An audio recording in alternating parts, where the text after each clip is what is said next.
Situation और खतरनाक आने वाली है। और सिचुएशन है भूकंप को लेकर। दिल्ली एनसीआर में आए दिन भूकंप के झटके महसूस कर रहे हैं लोग दहशत में हैं, डरे हुए हैं, सहमे हुए हैं।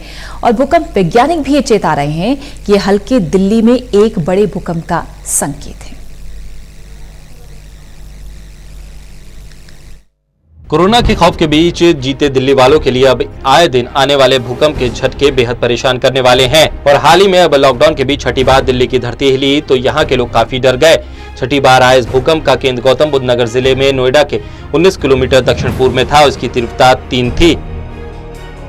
दरअसल पिछले 2 महीने में दिल्ली कई बार कांपी। भले ही भूकंप के ये झटके हल्के हों, लेकिन एक डर लोगों के दिलों में बैठ गया है। अब तक एक्सपर्ट इसे किसी बड़े भूकंप का इशारा नहीं मान रहे थे, लेकिन अब भूकंप वैज्ञानिक भी चिंता जाहिर कर रहे हैं और चेतावनी भी दे रहे हैं कि दिल्ली एनसीआर में आए दिन आने वाले हल्के भूकंप के झटके दिल्ली एनसीआर में एक बड़े भूकंप की भूमिका तैयार कर सकते हैं। ये चेतावनी और चिंता जाहिर की है आईआईटी धनबाद में सिस्मोलॉजी डिपार्टमेंट के हेड पीके खान ने। पीके खान आईआईटी धनबाद सिस्मोलॉजी के हेड कहते हैं कि एक लंबी रिसर्च के बाद ये चेतावनी जारी की गई है कि कम तीव्रता के झटके बार बार लगना एक बड़े भूकंप का संकेत है। पीके खान के मुताबिक ये दिखाता है कि इलाके में स्ट्रेन एनर्जी बढ़ रही है, खासतौर से नई दिल्ली और कांगड़ा के नजदीक।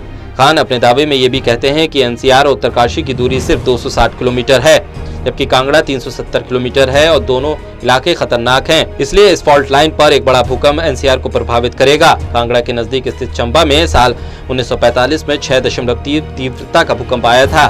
पास के ही धर्मशाला में 1905 में 7.8 तीव्रता का भूकंप आया। इस रिसर्च के मुताबिक बढ़ते शहरीकरण और बिल्डर्स के भूकंप संबंधी मानकों का पालन न करने के चलते एक बड़ा भूकंप एनसीआर के लिए प्रलयकारी साबित हो सकता है।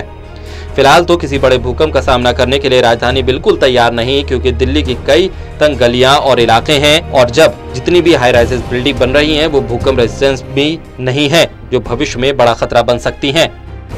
Special desk, total news.